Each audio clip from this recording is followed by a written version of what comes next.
Good morning. Good morning. A little different order of service this morning, but if you would please silence your cell phone or any other devices that might disturb us, and we'll get started. My name is Risa Walsh, and on behalf of the UUCSB Social Action Committee, we're pleased to bring you today's special service and special speaker, Mallory McDuff. More about Mallory later. Today we're going to focus on community and action when we need it at most. The order of service is a little different than usual, but UUs are generally open to something different, so we hope you will enjoy. Since 2023, climate-related disasters have included heat waves and wildfires in Canada, devastating flooding in Mexico, destructive cyclones in the Pacific, a record number of costly and deadly disasters in the United States, including North Carolina, and beyond our borders, landslides in parts of Asia and South America, as well as prolonged drought in Central America and East Africa. It seems that no matter where these disasters occur, there is a fundamental human need for connection, caring, and action through community. But let's keep in mind throughout today's service that recovery and community connections are much harder for some, especially when faced with less infrastructure and resources than Black Mountain. But we do want to start our service today capturing through a music video, thanks to David Lamont, the way Black Mountain came together, and then Mallory will connect us with what happened in her Warren Wilson community and Swannanoa and the way they came together as a community and sustained action. So enjoy.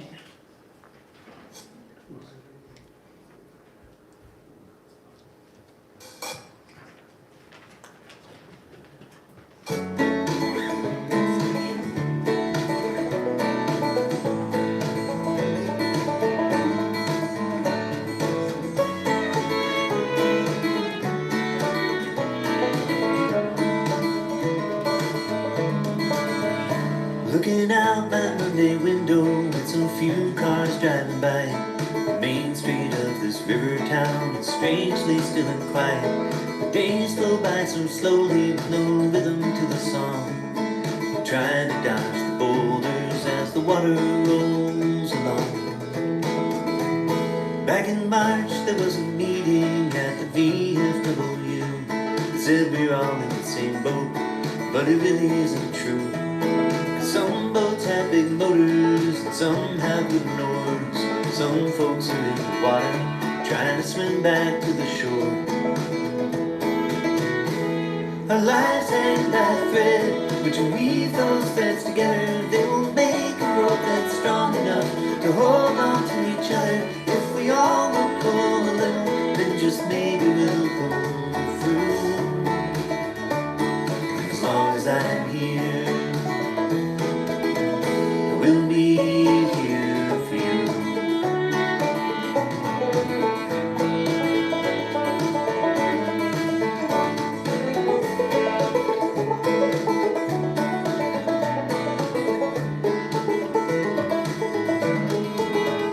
There are many who need comfort, there are many mouths to feed. So bring what you can offer and ask for what you need. Let's be gentle with each other, we won't always get it right. You don't have to be the hero, just lead a little toward the light. You don't have to say you're okay, let's just stick to what is true.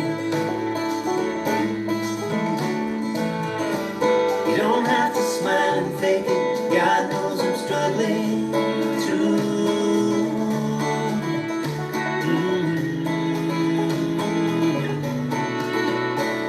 Our lives hang by a thread, but you weave those threads together. They will make a rope that's strong enough to hold on to each other. If we all will pull a little, then just maybe we'll pull through. But as long as I'm here, I said as long as I am here, I will be here for you.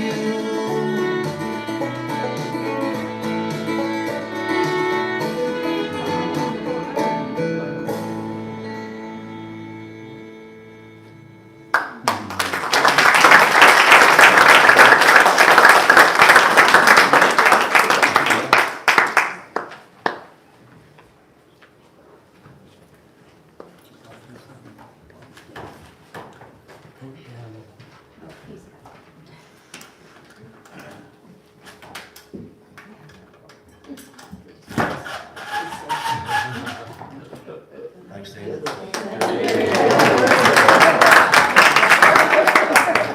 Morning once again, lest we not forget. And thanks to all the folks in SAC that continue to bring our attention to important issues surrounding climate justice and environmental changes. We'll be hearing more from Mallory McDuff, our guest speaker, on both these issues a bit later. We're looking forward to her perspectives. Let's remember, once again, to silence your cell phones as we welcome you to the Unitarian Universalist congregation of Swannanoa Valley. My name is Fletcher Walsh, and I'm a member of the Board of Trustees. As a congregation, we welcome you with open hearts, open minds, embracing diversities and differences in belief. That's right, Dawn.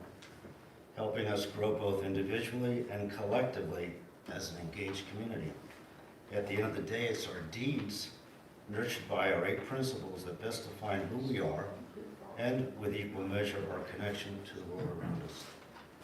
If you're new to UU, we invite you to take a look at our mission statement, along with our 8 principles printed within your order of service. We'd like to recognize first and second time visitors, those of you who haven't been here in a while, to stand if you're comfortable doing so, and we'll start over here. Anybody? You go ahead. All right, either way. Go ahead. I'm Elizabeth Garzarelli, and I'm Rachel Garzarelli. I'm Rena Garzarelli. Family, that's great. My name is Jennifer Graham. I'm a part-time Black Mountain resident, hoping to become more full-time in the future. Yes, please go ahead. I'm Cara Dillo, and I'm here with my family, Evan, comes every week. I'm Beverly Brent, and I pop in every month or so. See you all again. I'm Sarah Goodnight. This is my third visit. I've been up here for a month house sitting, and I'm going home next week. And I used to live here and work at Highland Farms, but I'm going home next week back to Oriental, North Carolina, and put my house on the market. And if the stars are in line and it sells, I'll be back and hope to join your congregation.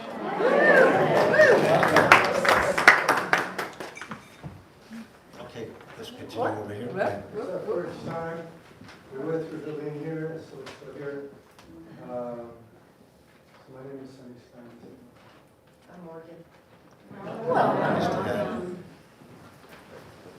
My name is Julie Lehman. I'm friends with Linda here, and I'm also friends with Mallory. And I've been here before to speak, and I also work up at Monterey Conference Center, just up the road. So I love reading what's on your sign every week. My name is Lisa. I actually have been coming here every Wednesday for 2.5 years to sing with Allison, who's a wonderful member of the community and vocal coach, but I haven't yet been to this service, so I'm happy to be here. Well, thank you all for coming today. We'd love to get to know you a whole lot better, so please, if your schedules permit, join us for our coffee hour in the portico directly after the service. Folks from our membership committee identified with orange name tags will be there to assist with any questions you might have. So we hope to see you there. And speaking of the portico, you may have noticed that the furniture is missing. I'm pleased to announce that new furniture has been donated anonymously. And it's in honor of those in our congregation who dedicate their service during weekly coffee hour and monthly potluck. If you're one of those people, please stand. Anybody's here today? I know there's a few there.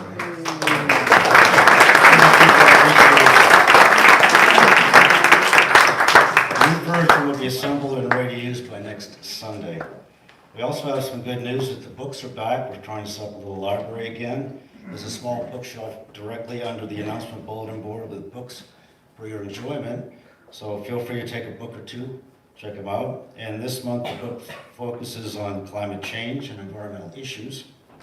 And if you'd like to see other topics featured in upcoming months, please contact Larry Perlman, Kathy Folsom, or Risa Walsh, and let them know your interests. And once the new furniture is in the portico, we'll certainly transfer the books to there. And this is the final announcement. If you all have any small appliances or hazardous waste material hanging around your house, garage, or basement, whatever, mark your calendar because SAC is sponsoring the drop-off this coming Tuesday between 10 and noon in the parking lot. And if you have any further questions on what you can or can't bring, contact those in the SAC committee in the portico directly after the service, and I'll let you know. And now our yard sale. We had a wonderful turnout, great day to have it. $3,500 is what A special shout out to Marty and Michelle for organizing the event. Walt, who's here from sunrise to sundown.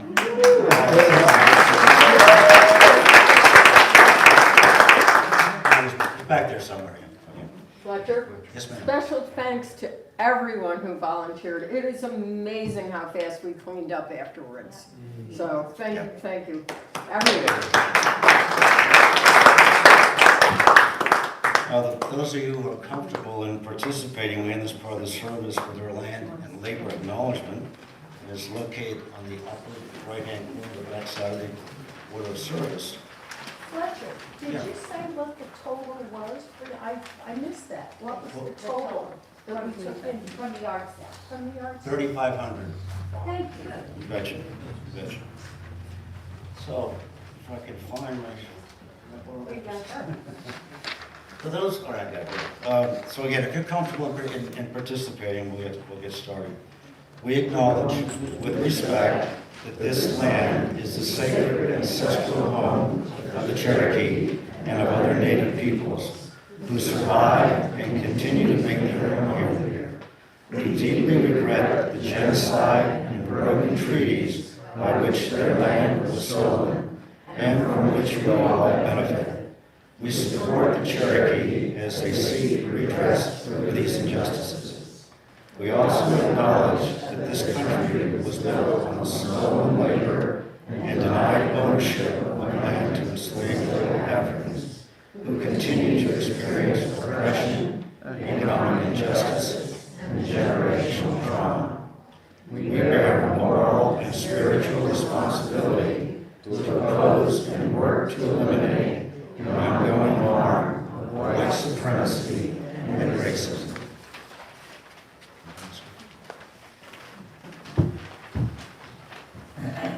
Good morning. I'm Nancy Howe. As Fletcher lights our chalice, I want to share some words from the back of your hymnal.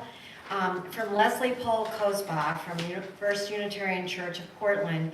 She founded the Community Garden Program of Portland, Oregon 60 years ago this month and served as its director for 35 years, the next 35 years. She writes, "Flame of fire, spark of the universe that warmed our ancestral hearth, agent of life and death, symbol of truth and freedom. We strive to understand ourselves and our earthly home. At times, our own light goes out and is rekindled by a spark from another person. Each of us has cause to think with deep gratitude of those who have lighted the flame within us." This seemed especially appropriate as we approach the 1-year anniversary of Helene, because over the past year, we all became sparks of light for each other in ways that we could never have imagined. Please rise as you are able for our hymns for the beauty of the earth on page 21.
Thanks for telling me I'm up, Peter. All right. For our reading is by Alberto Rios. He was named Arizona's first poet laureate in 2013 and remains so. He has many wonderful books and poetry collections, including one that I'm currently reading that I would highly recommend, called Every Sound is Not a Wolf. He explores the interconnectedness between people, place, and the natural world, which ties in very nicely with our service today. Alberto Rios, we are of a tribe. We plant seeds in the ground and dreams in the sky, hoping that someday the roots of one will meet the upstretched limbs of the other. It has not happened yet. We share the sky, all of us, the whole world. Together, we are a tribe of eyes that look upward, even as we stand on uncertain ground. The earth beneath us moves, quiet and wild, the boundaries shifting, its muscles wavering. The dream of sky is indifferent to all of this, impervious to borders, fences, reservations. The sky is our common home, the place we all live. There we are in the world together. The dream of sky requires no passport. Blue will not be fenced. Blue will not be a crime. Look up. Stay a while. Let your breathing slow. Know that you always have a home here.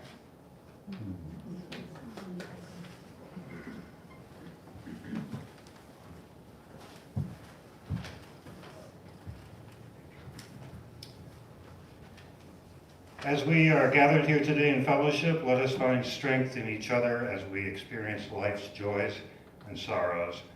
You are now welcome to come forward and light a candle or drop a stone in the water, knowing you do not have to carry your joy or sorrow alone. The floor is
Does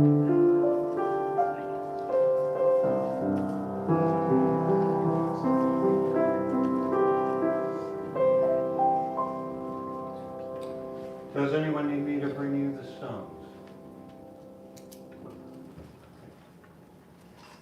This stone for all of our sorrows and joys, for all of us.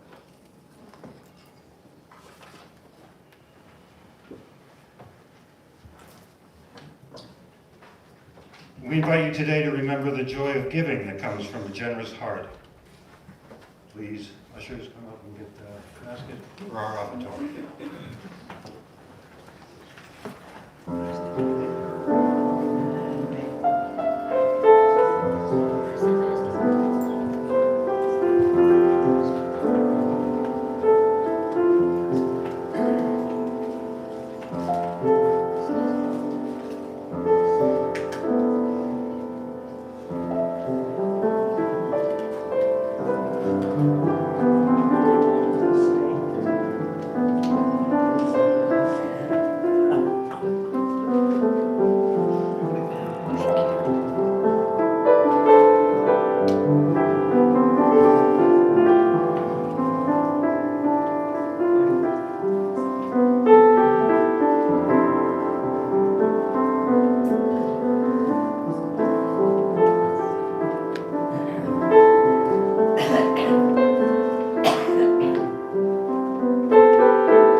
Thank you for your generosity. Please know that your support of our ministry, outreach programs, and community service efforts is greatly appreciated. Thank you. Now, as you're able and willing to stand, please join in singing hymn number 44, We Sing of Golden Morn.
The UUCSB Social Action Committee, along with UUs across the country, chose climate justice as its focus prior to Helene.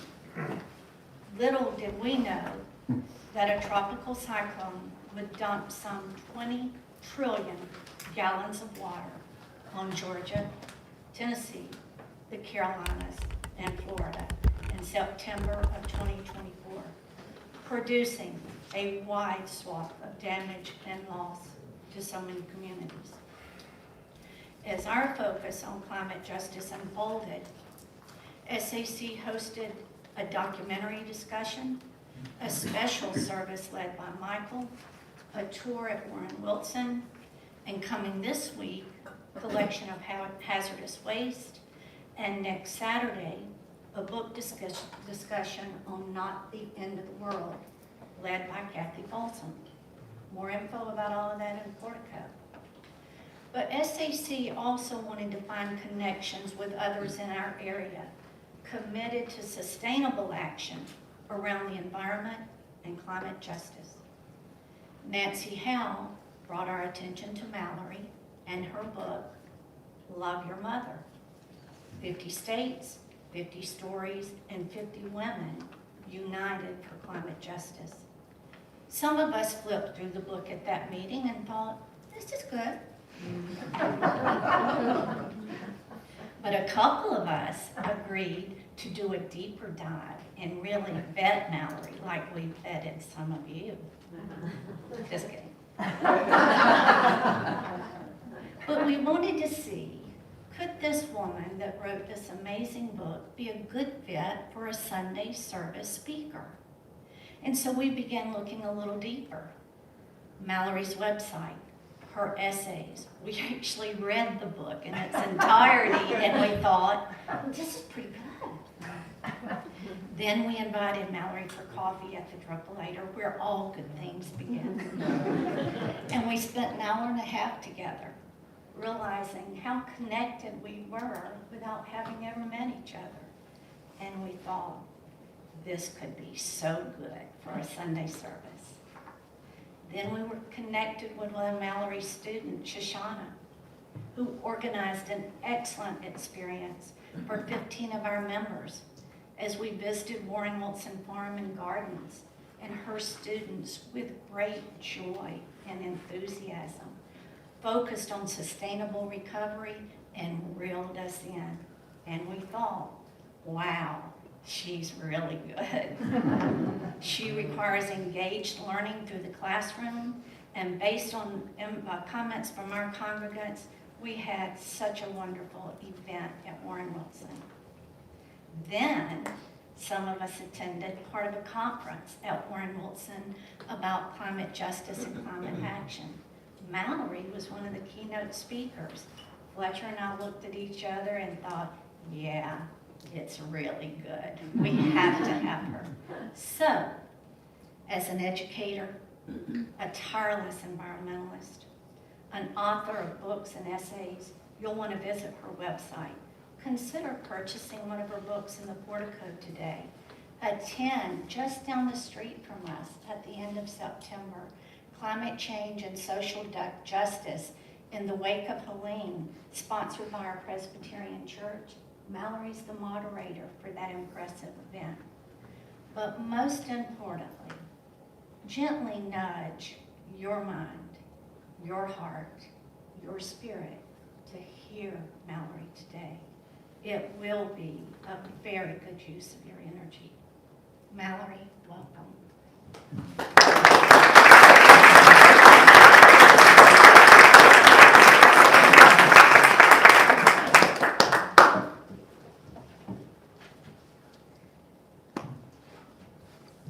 Can you come to my class on Monday? Please. Thank you so much for having me. I want to set the stage. About 15 years ago, it was below freezing on a bitter winter morning when my friend Jill and I bundled up our young daughters, ranging in age from 4 to 11, in puffy coats and warm hats, and we drove about an hour away to protest the proposed construction of a new coal-fired power plant in the mountains of western North Carolina. Being very good moms, we packed the requisite PB&Js for our kids, water bottles for them, dark coffee and insulated mugs for us. But when we arrived at the site, our girls stared longingly at the counter-protesters, who'd harnessed a bit more resources than our ragtag group. "Why do they get Chick-fil-A?" asked my 5th grader. "Go grab a sign," I said, dodging her question. "Take your sister in Asia with you." Our daughters soon joined, 20 or so adults chanting, "No more coal, no more coal." I assume some of you have chanted that same statement before. But I remember wondering if the revolution should require better snacks. I think it was 2009 or 2010 when we took our children to prayer vigils and marches before they had a stake in their weekend plans. But that morning, as we huddled together for warmth, Jill turned to me with a grin, pointing to the 2 younger girls. "Do you hear what I hear?" she asked. I stepped close enough to the 2 high-pitched preschool cheerleaders.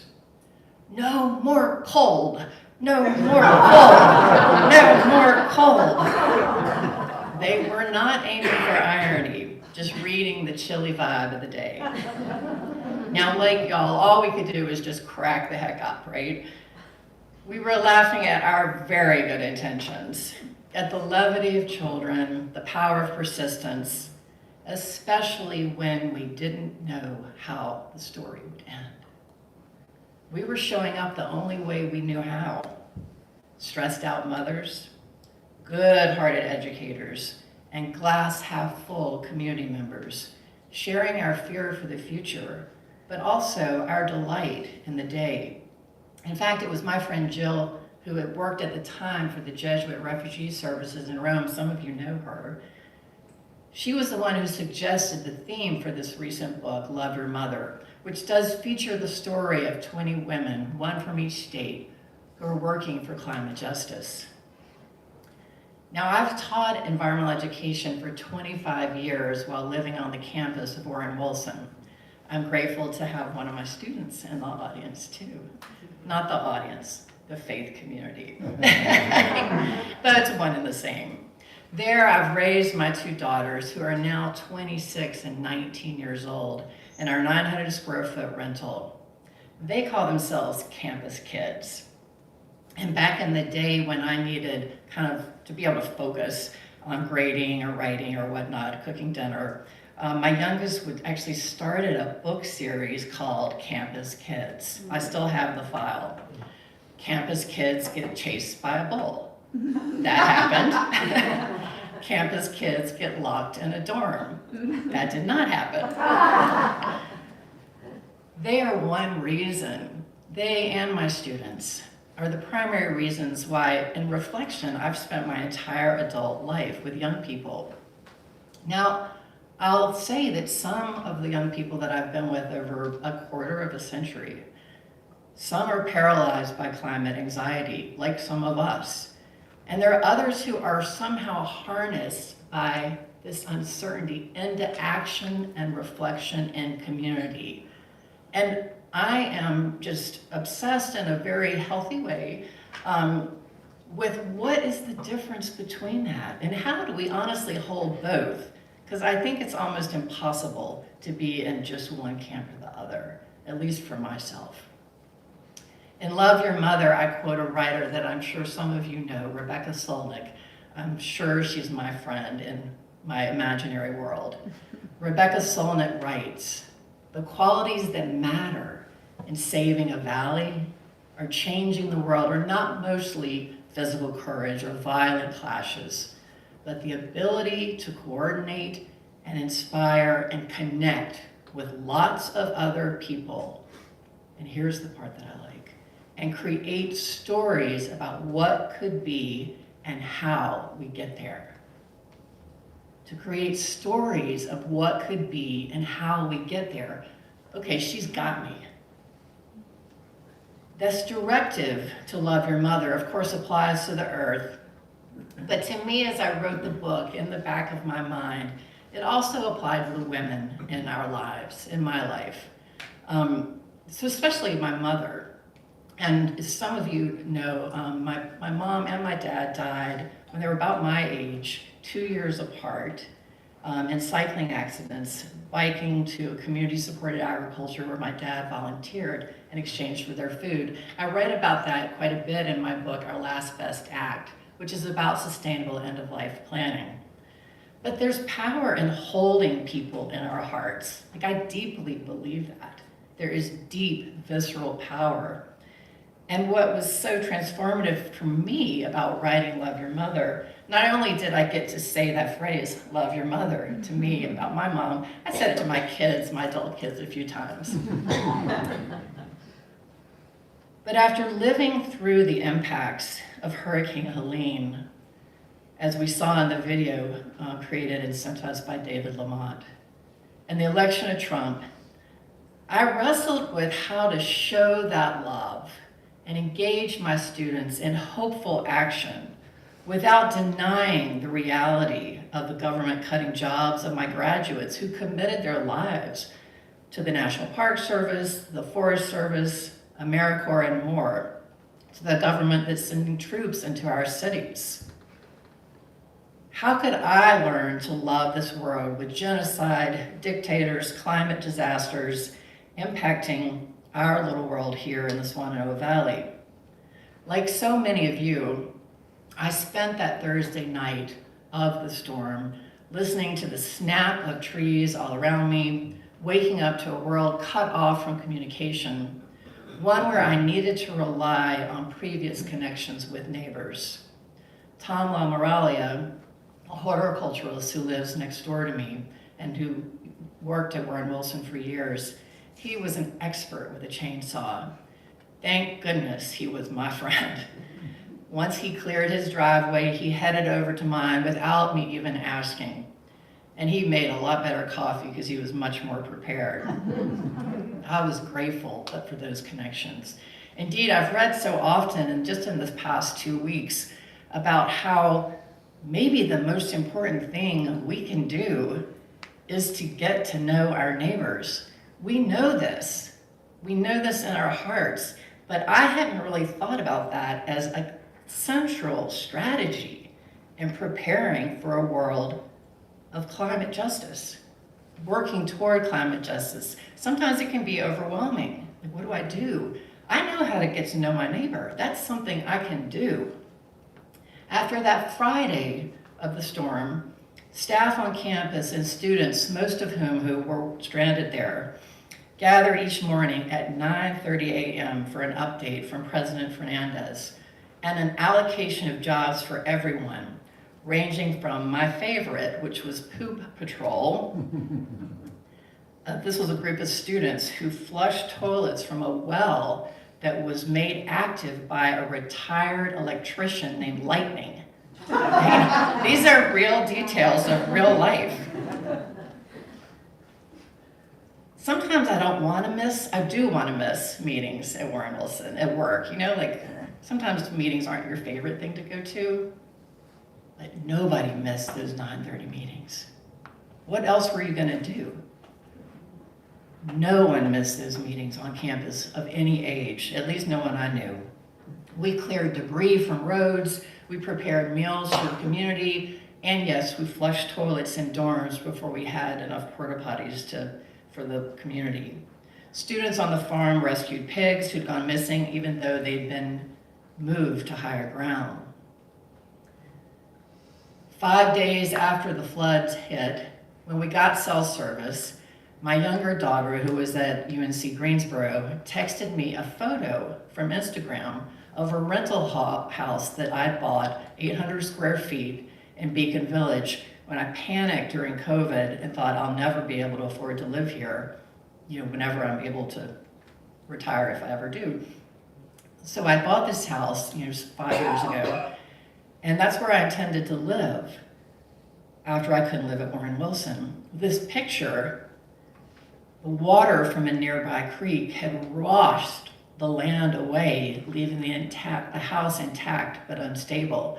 And I don't know about y'all, and I know many people in this space lost properties, friends, resources, neighbors.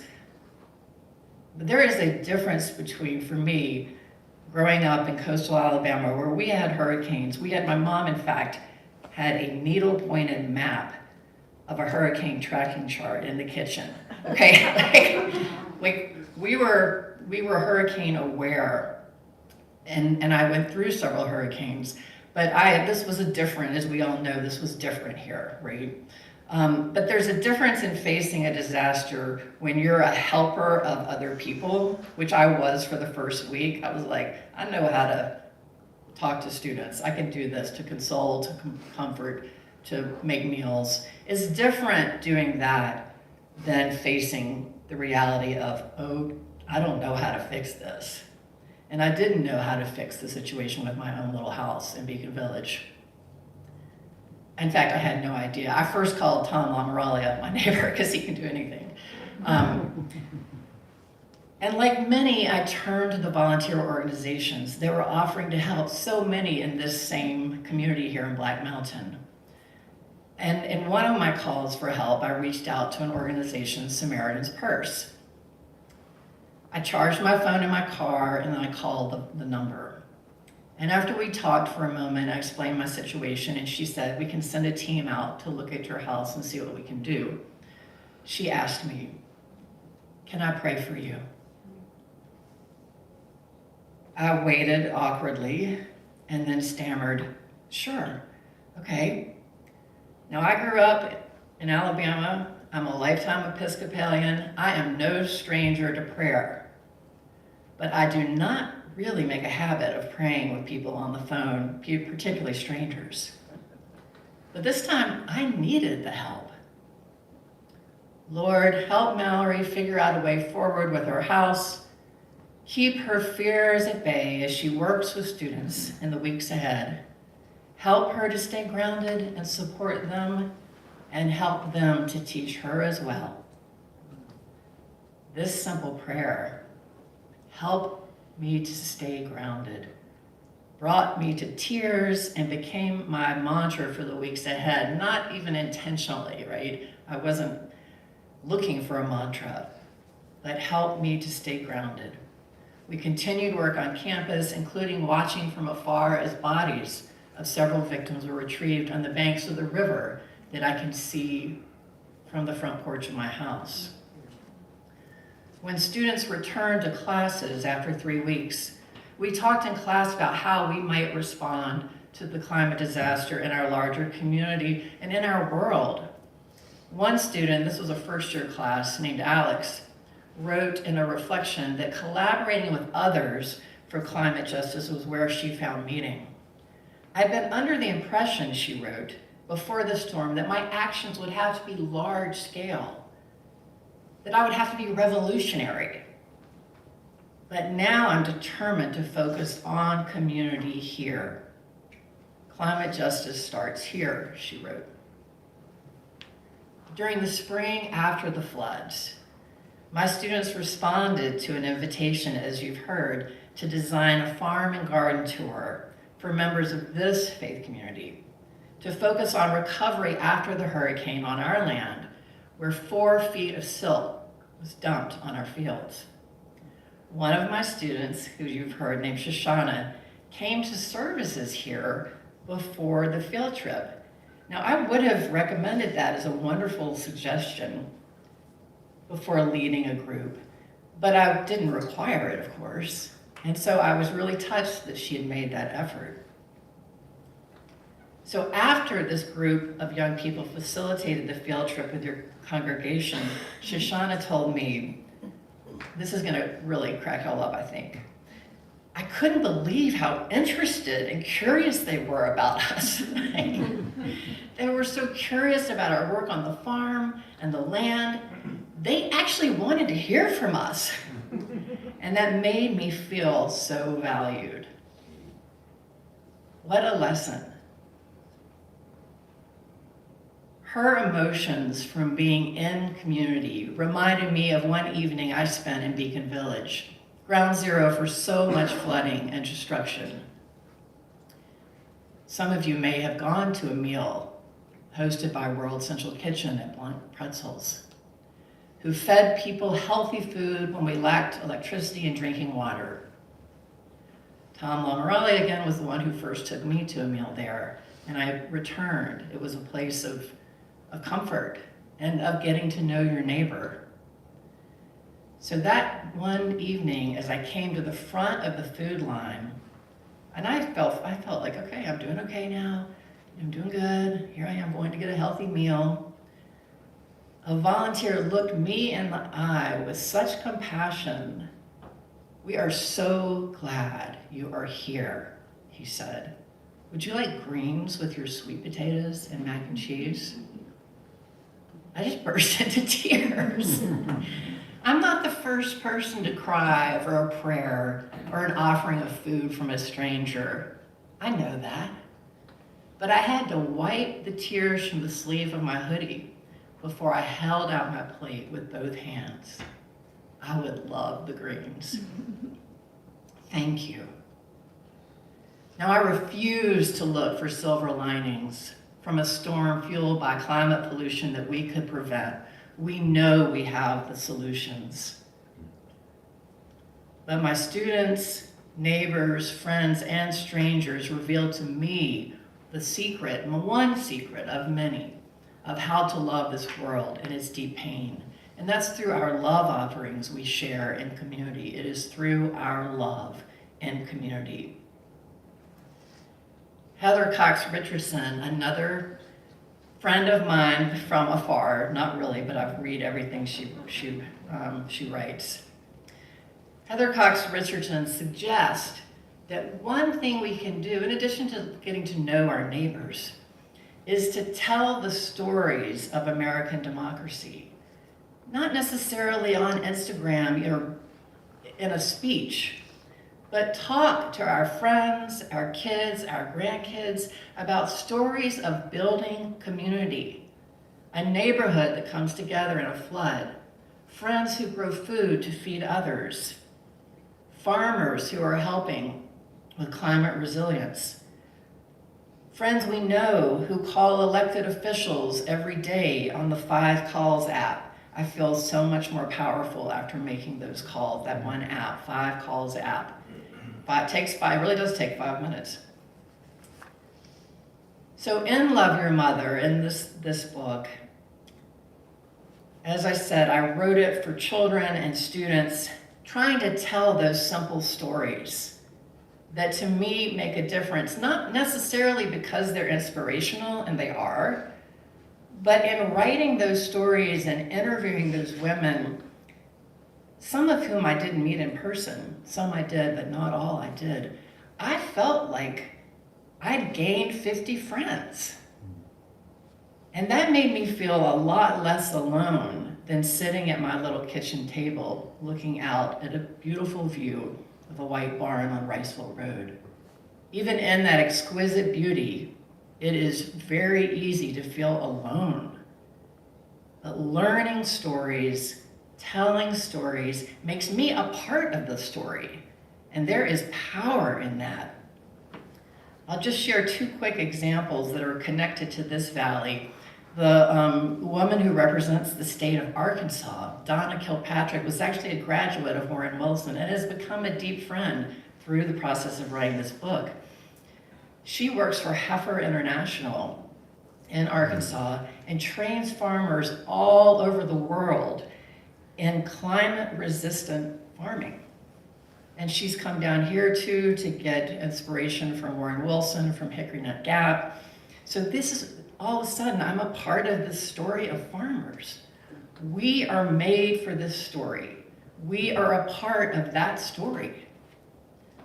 Another example, Anna Jane Joyner, who used to live here, has connections through her family to Black Mountain, grew up in a very evangelical household with a very prominent evangelical father who has millions of followers, a very influential person.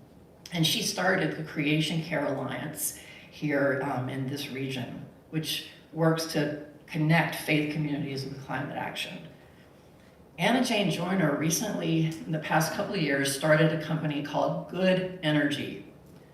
That's a good title. Here's what she's doing. She's doing consulting with folks in TV and movie production at a high level to help them integrate accurate and realistic portrayals of climate into film and TV.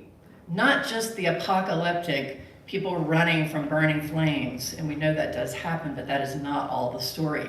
This is a part of the climate story.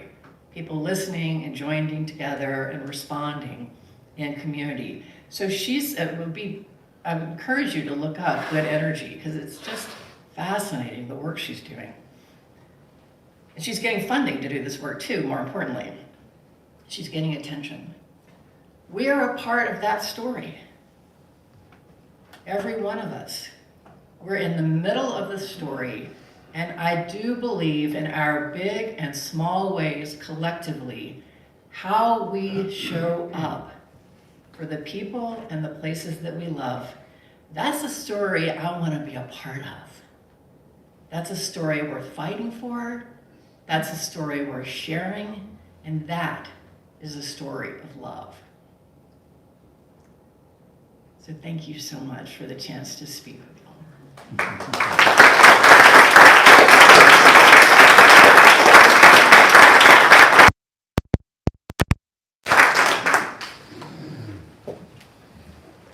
Our closing hymn is number 163, For the Earth and Forever Turning.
I'd like to offer our closing words. The world is too dangerous and too beautiful for anything but love. So go in peace and go in joy.